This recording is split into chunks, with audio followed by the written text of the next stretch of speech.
Hi everyone, and welcome to a Rolmo interview today with Sangye Khandro, who is at home at Tashichuling in Ashland, Oregon. And we're meeting today to talk about her translation work and her organization, which is called Light of Berotsana. So thank you, Sanjay, for meeting and doing this interview today. It's wonderful to see you at home. First of all, I'd like everyone to know that Light of Berotsana is a translation team that Sanjay co-founded with Lama Chunam and Jules Levinson in 1999. And over the years, they have produced an impressive volume of translations, transcripts, and audio recordings. So Sanjay, I do a little bit of translation myself, and in my own case, I never set out to be a translator. I don't know how it happened for you, but I'm very curious. I'd like to know if you could share some of the turning points or how it happened that you became a translator. Sure. Well, thank you, first of all, for meeting with me and giving me an opportunity to express myself and to talk about our group, Light of Berotsana. So we really appreciate it. And likewise, I never set out to be a translator. That was not my goal as a young woman when I first went to India in 1972 to meet the Dharma and study Dharma. So I was studying Buddhism for about 5 years before I actually started seriously trying to learn the language.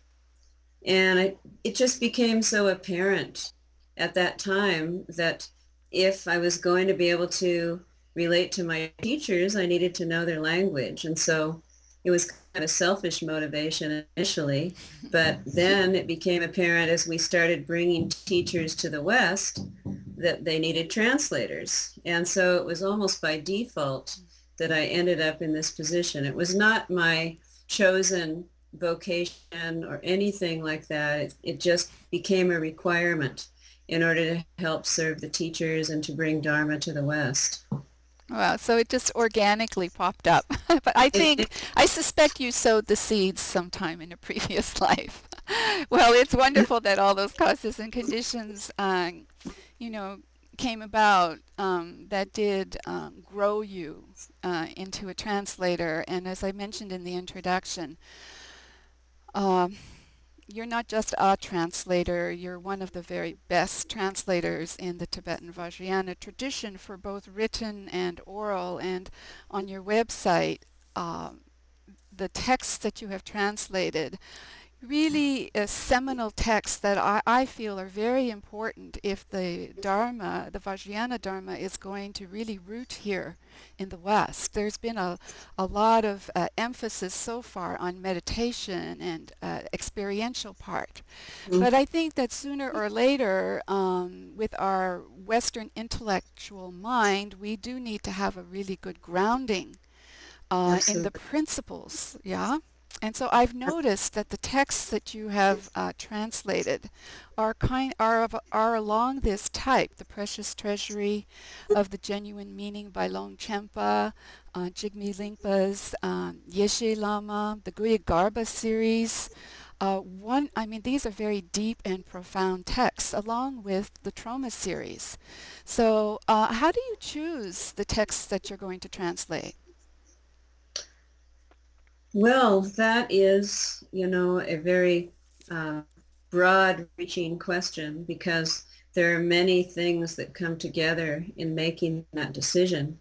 But to speak a little bit about what you mentioned in terms of our needs here in the West, Mhm. it became very apparent to me after translating on tour with High Rinpoches all through the 80s and into the 90s that yes, it was fine that many empowerments were being given and transmissions and weekend seminars. And this was sowing seeds in this fertile field of the United States for Dharma to begin to be nurtured and to prosper.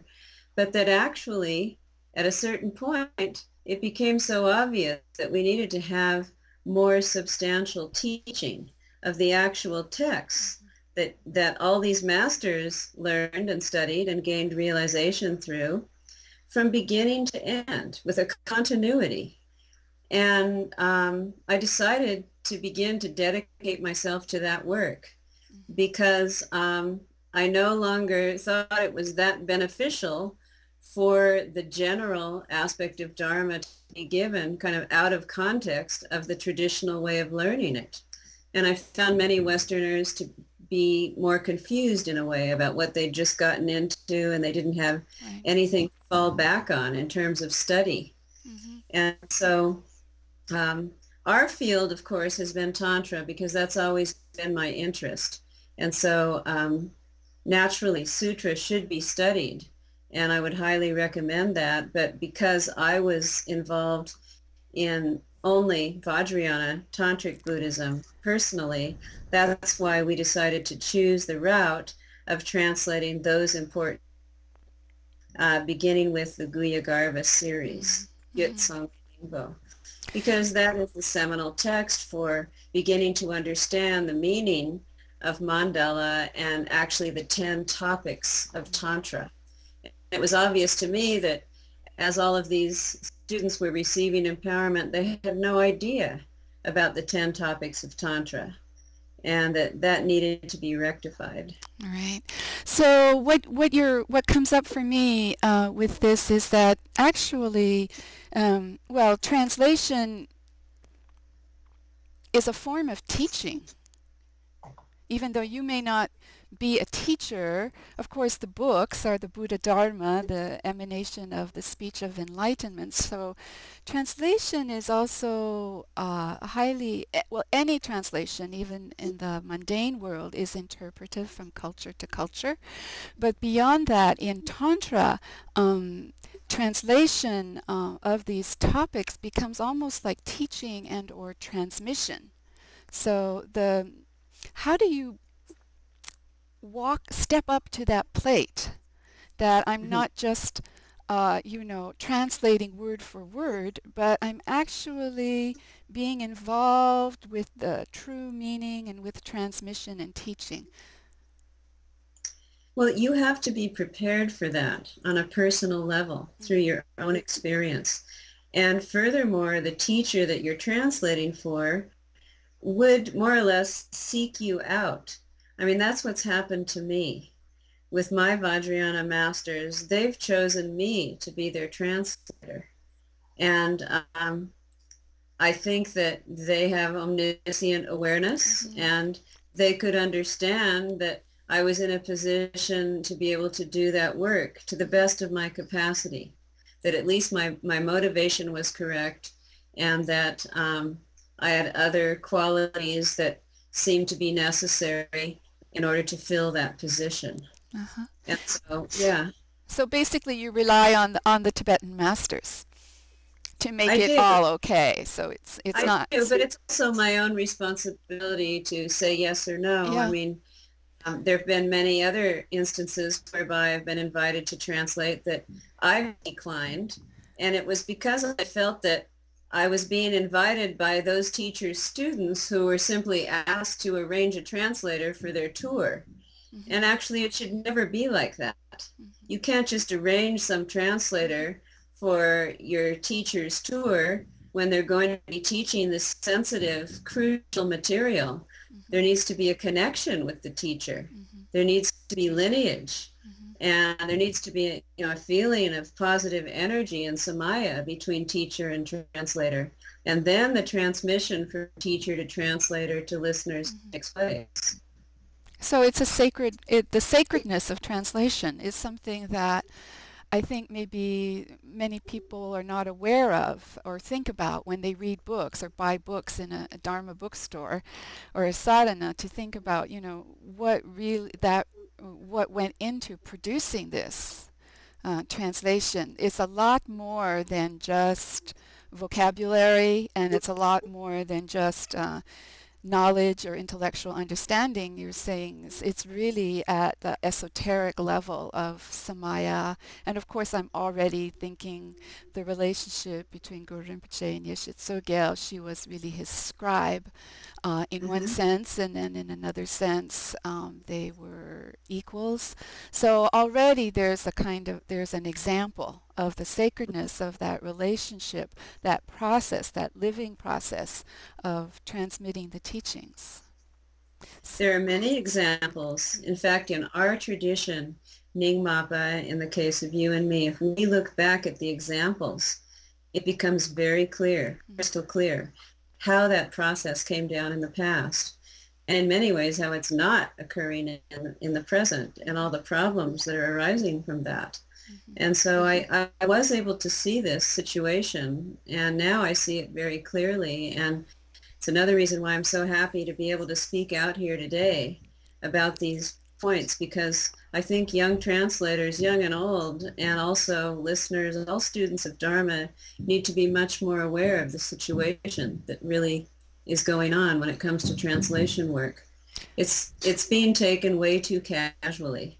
Wow, I really appreciate this point, and you really stated that case really well, and I think that our viewers will be really will appreciate this so much, because this information is just, kind of not available. So I think that um, what your work, not only the translations that you're publishing and offering, but your approach to it and how you're doing it, we want this to be as pure as possible. Yeah, to preserve. The whole point is to A, preserve the teachings in this world, and B, to communicate them. And that has to Yes. be done in the right and proper way, especially in Vajrayana.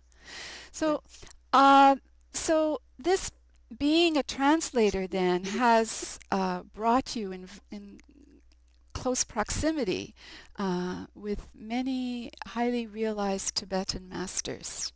And that's something that I can only imagine what that might be like, and to have that close connection, and also not only that, but also you live within the Tibetan culture and the Western culture, but definitely more within a Tibetan culture than, for example, I do. So I'm a little nosy pokey here about what's it like? What's it like to have this close relationship with these realized teachers, and to kind of live day by day in a Dharma center, and also with the Tibetan culture around you, partnering with Tibetans. Yeah, would love to hear a little bit about that experience. Yeah, I think for myself, as a young woman, I went through many different relationships with men, and there were a lot of bumps in the road and disappointments. And at a certain point, once I found Buddha Dharma and committed myself to this path, I told myself that I didn't want to continue to repeat those mistakes and waste more time with relationships. And I actually made strong prayers to be able to either meet with a Dharma partner that would sustain my interest and that I could sustain his, or to live a life of being alone and to be autonomous in that way. And so then it was shortly after that I met Gyaltsen Rinpoche, and he needed my help physically. Rinpoche was in poor health, and I was asked, especially by the Karmapa, 3 times, the 16th Karmapa, to care for Rinpoche for the rest of his life and take care of him. And so that's how it came that I was the partner of Rinpoche, spiritual companion, and I still am. But that since that time, I've also taken on Lama Junam as my companion, and that has been to work with the Dharma and do our translation work too. So in terms of how the relationship of being close is occurring, it's been really very easy, to be close live together now. While I've toured with other teachers or, for example, gone to translate for Trilly Norba Rinpoche on many occasions, all I can say is that that was wonderful. It was amazing. However, one word of caution would be to other young up-and-coming translators, when you are in the limelight all the time and you're in that special position and everyone is treating you in an elevated way, it's very dangerous. And one has to be very careful not to become prideful. And so, there's that danger and that tendency. If you are close with lamas, if you are their companion, if you're their consort, then you can begin to think that you are someone very special and, place yourself in a different category from everyone else. And that's really the beginning of the end. and Yeah. It was Trilly Norba Rinpoche who reminded me very clearly when I first started becoming Rinpoche's disciple that I was so fortunate, and I, was well known as a translator, and I had all these opportunities going here and there, but that if I wasn't careful and if I didn't do practice and enter into meditation sessions regularly and begin to remove myself from the limelight, then as I grew older, all those things are naturally going to fall away. And if we don't practice, then we're left with a feeling of missing and, the disappointment of no longer being in the limelight. It's like the gods falling from their state to the lower places. And so, one has to be careful. As much as it is wonderful, it's dangerous. And as long as you are aware of your situation, appreciate and always work on hammering down the tendency to feel prideful or self-inflated. And I would encourage people to serve their teachers and be close. Wow. And use that as a practice. Yes. Thank you for sharing that advice, which comes from a place of experience and also comes as advice from your own teachers. And I see that your plate every day is very full in the sense of integrating your own practice on meditation, having time for retreat in your own practice that has really not much to, and then what you're doing with translation and light of Berotsana, any one of those would be a big life. But to have both of them, it's very inspiring, and to see you, integrate both of them, and to come to this interview today to share that experience.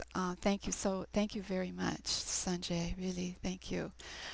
How about telling us, just to close, a little, how is Light of Berotsana doing now? I know that you've grown and you have some translators in training and your projects. What is the project right now that is taking up the resources? What's going on at Light of Berotsana?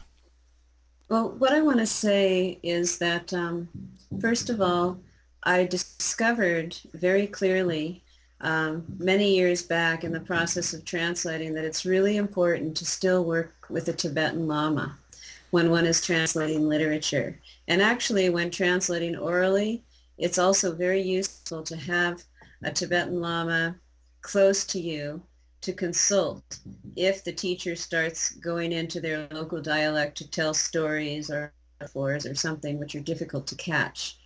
So in Light of Berotsana, Lama Chunam's presence is crucial.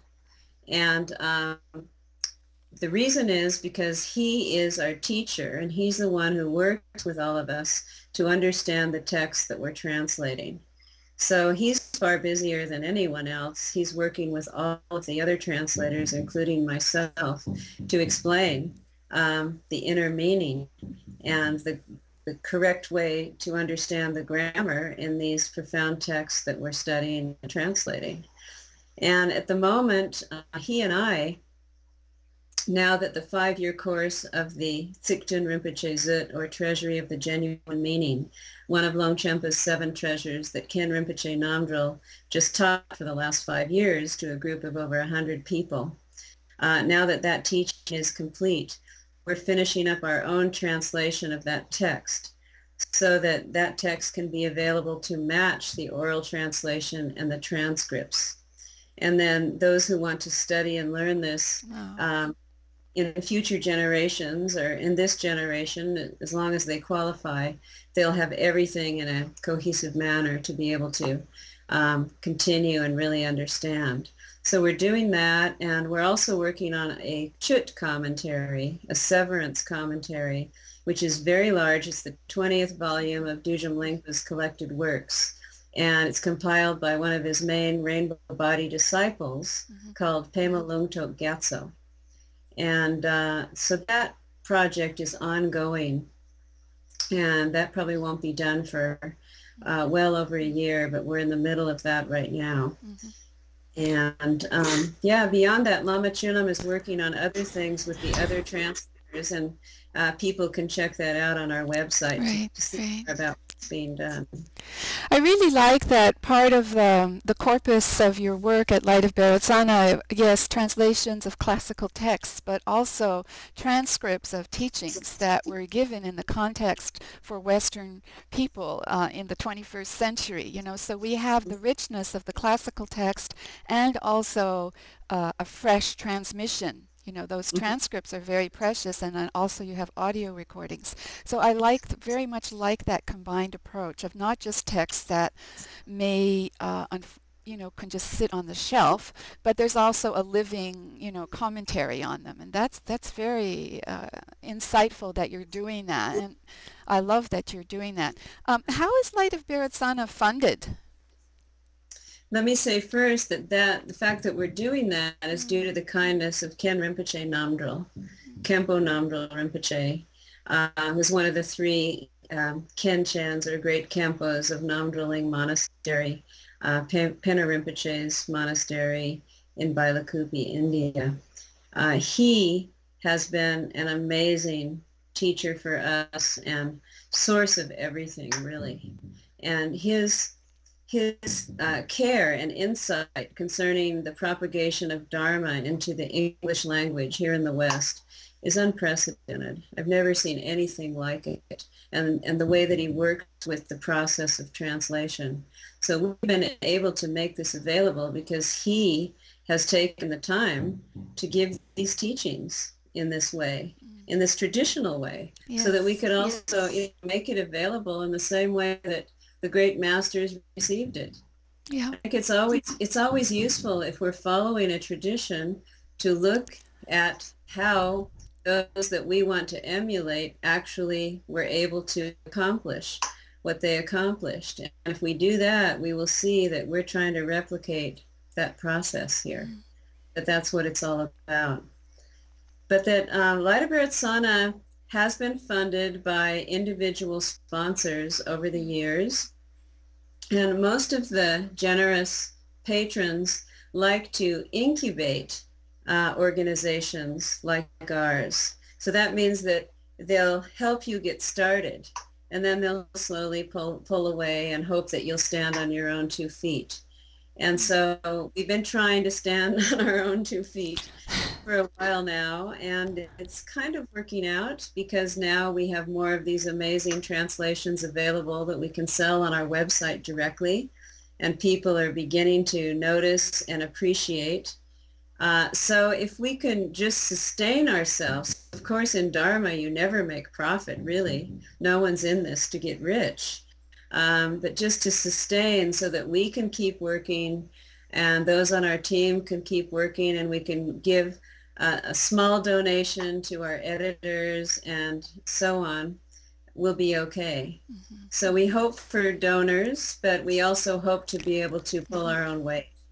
That's a really realistic combination, and I think that, of course, no one does get rich in Dharma, and all the funds do go for more Dharma because there's always a need for more Dharma, forever and ever. But Yeah. Light of Berotsana, one of the reason I wanted to do this video is to get the word out more, to help you become more Thank you. well known. So I really would love to see big glossy ads in the Dharma magazines, full page, I know those things are very expensive, but on your website, what's available is just astounding.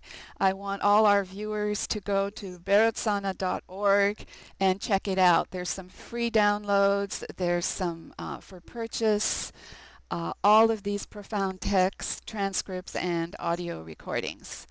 Hmm. So Sanjay, it's an honor to connect with you and to share with you. I'm interested in everything that you're interested in, and it's just wonderful to have this technology today from Hawaii to Ashland, and to be Yes. together in the Dharma. It really fills my heart. I'm very happy, and thank you so much. Thank you. Thank you, Lama Yeshe Rolmo. Okay, Appreciate it. okay, bye-bye.